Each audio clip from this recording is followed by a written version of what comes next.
इस वीडियो के अंदर हम लोग डिस्कस करने वाले हैं यूनियन बजट 2025 की एक्सपेक्टेशंस के बारे में। जी हाँ, क्या इनकम टैक्स रेट्स के अंदर, टीडीएस के अंदर, कैपिटल गेन के अंदर क्या कोई बदलाव आने वाला है। प्लस यहाँ पे इंडस्ट्रीज वाइज सारे सेक्टर्स की जो लीडिंग अथॉरिटीज़ होती है उन्होंने अपने प्रपोजल भेजे, रिकमेंडेशन भेजी है। 2025 की बजट की डेट्स और टाइमिंग्स क्या रहने वाली है। प्लस एक जॉइंट टैक्सेशन का कॉन्सेप्ट भी यहाँ पे लेके आया जा सकता है। तो ये सारी जानकारी देने वाला हूँ इस वीडियो के अंदर। तो गाइस प्लीज पूरा वीडियो जरूर देखिएगा। यार स्टार्ट करने से पहले बताना चाहूंगा, अगर आप प्रैक्टिकल में टैक्स प्लानिंग सीखना चाहते हो, उसके साथ में हर एक सेगमेंट की टैक्स फाइलिंग सीखना चाहते हो प्रैक्टिकल तरीके से, link in the description box, एक बार हमारी मास्टर क्लास को जरूर चेकआउट कीजिएगा। पहले देखो, अगर मैं बजट 2024 के की हाइलाइट्स के बारे में बात करूं, मेजरली इसके अंदर 4 से 5 गवर्नमेंट ने चेंजेस किए थे।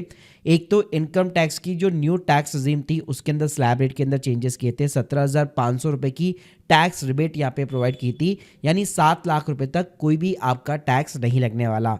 इसके अलावा न्यू टैक्स रिजीम के अंदर जो स्टैंडर्ड डिडक्शन होती है सैलरी पर्सन के लिए, पेंशनर के लिए, वो 50,000 रुपये से इंक्रीमेंट करके 75,000 रुपये की गई थी। इसके अलावा कैपिटल गेन की टैक्स रेट जो है शॉर्ट टर्म कैपिटल गेन के ऊपर, इक्विटी के ऊपर 15% से इंक्रीज करके 20% का टैक्स रेट लगा दिया गया है। और लॉन्ग टर्म कैपिटल गेन के ऊपर भी 10% से 12.5% का टैक्स रेट कर दिया गया है।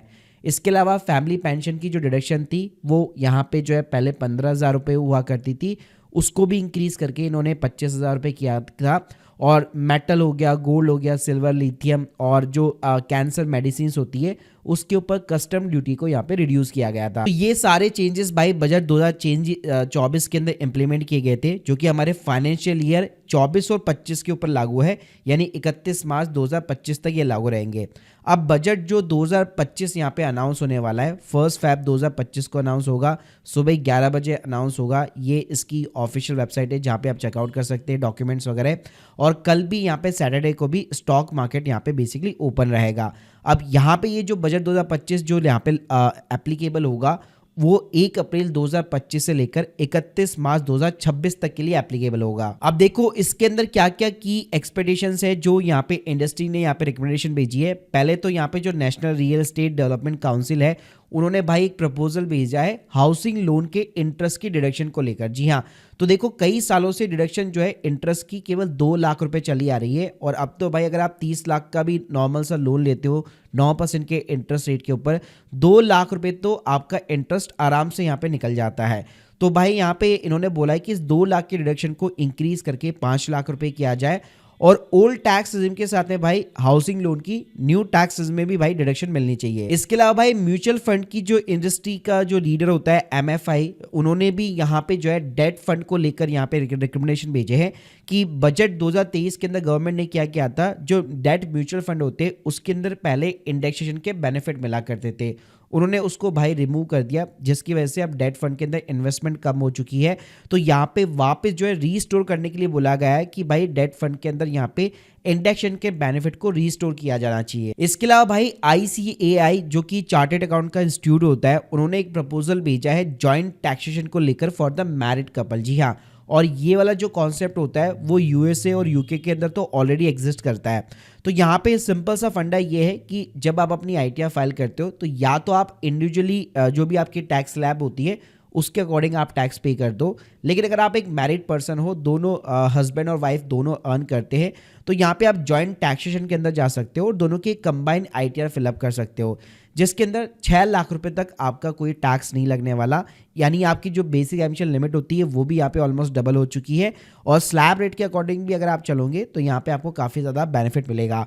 प्लस यहाँ पे स्टैंडर्डाइजेशन भी जो है दोनों को यहाँ पे डबल कर दी गई है। सरचार्ज भी जो है आईसीए ने यहाँ पे 50 लाख से जो 1 करोड़ के बीच में जो सरचार्ज लगता है उसके अकॉर्डिंग भी यहाँ पे रेट डिसाइड की है। तो इस तरह से जॉइंट टैक्सेशन का ये कॉन्सेप्ट लागू किया गया है। अब देखिए बजट के अंदर इंप्लीमेंट होता है कि नहीं होता। इसके अलावा बजट 2024 के अंदर लॉन्ग टर्म कैपिटल गेन जो है 12.5% कर दिया गया था, और उसके अंदर रियल एस्टेट भी भाई काफी ज्यादा इफेक्ट हुआ था।